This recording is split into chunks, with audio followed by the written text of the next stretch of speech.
Let's cut right to the chase. If you're buying a home, you've got to understand this. It's extremely important. Negotiating is just a part of the process. It's where you either win big or you leave money on the table. Most people think negotiating is about haggling over price, right? Absolutely not. Well, let me tell you, that's just the tip of the iceberg, okay?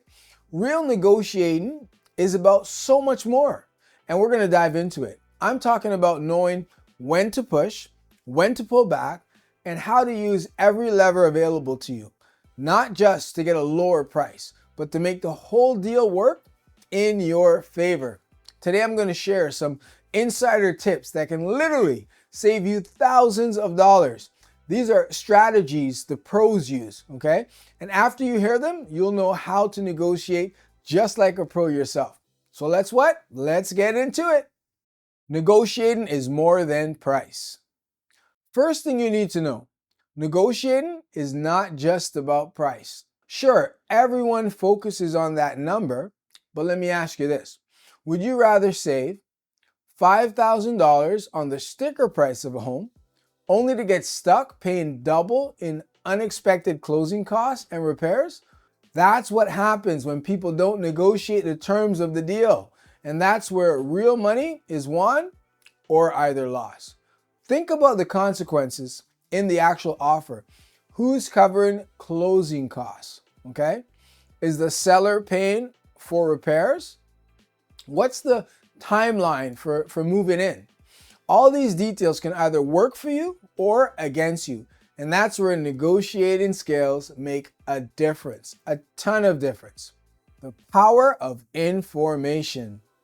Now, here's one of the biggest mistakes I see buyers make. They don't come into the negotiation prepared.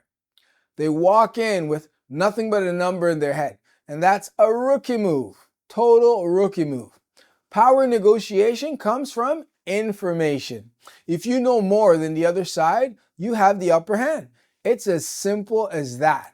So how do I get the information? You do your homework. Back to school you go.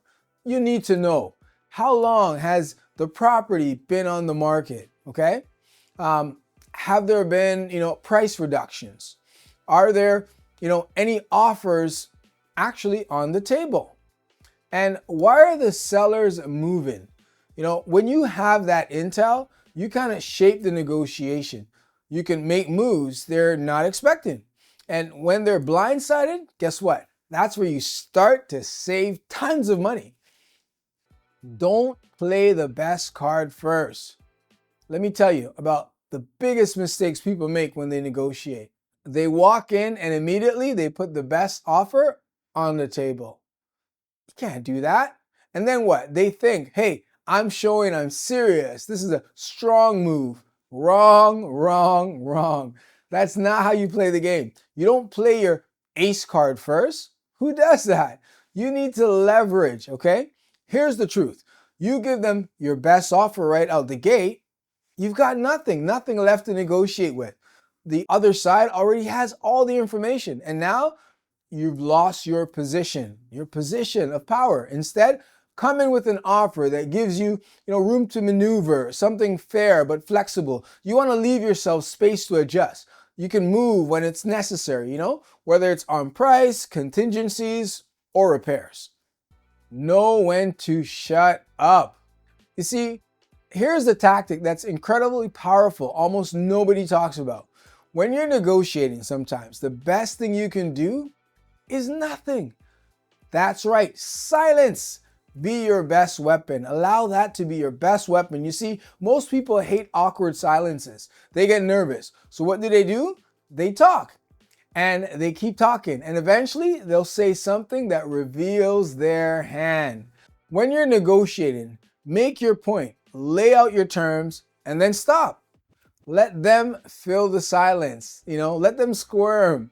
Because the person who talks first usually loses, okay? And the person who knows when to shut up, they win the deal. Timing is everything. So, finally, let's talk about the timing of your offer. Most buyers think, I've got to strike as soon as I can, get there fast before anyone else does. But rushing in can actually cost you. The key is to understand the seller's position. Are they in a rush to sell? Have they, been on the market for months, or are they in no hurry at all? Here's a little known trick though. If a property has been sitting on the market for a while, sellers get anxious. And when they get anxious, they're more likely to concede to your terms. So instead of rushing in with your offer, sometimes you're better off waiting just a little bit longer, Let them sweat, let them wonder if anyone is going to bite, right? And then you swoop in on your terms. The bottom line. Here's the bottom line. Negotiating is where deals are made. It's not just about getting the best price. It's about shaping the entire deal a way that benefits who? You, okay? From the price to the terms to the timing. And there's the reality. Most people walk away from the table leaving thousands of dollars on the table because they don't know how to negotiate. You don't want to be that person, okay? So here's what I want you to do. If you're buying a home or thinking about it and you want to make sure you're negotiating like a pro, don't go in and do it alone, okay?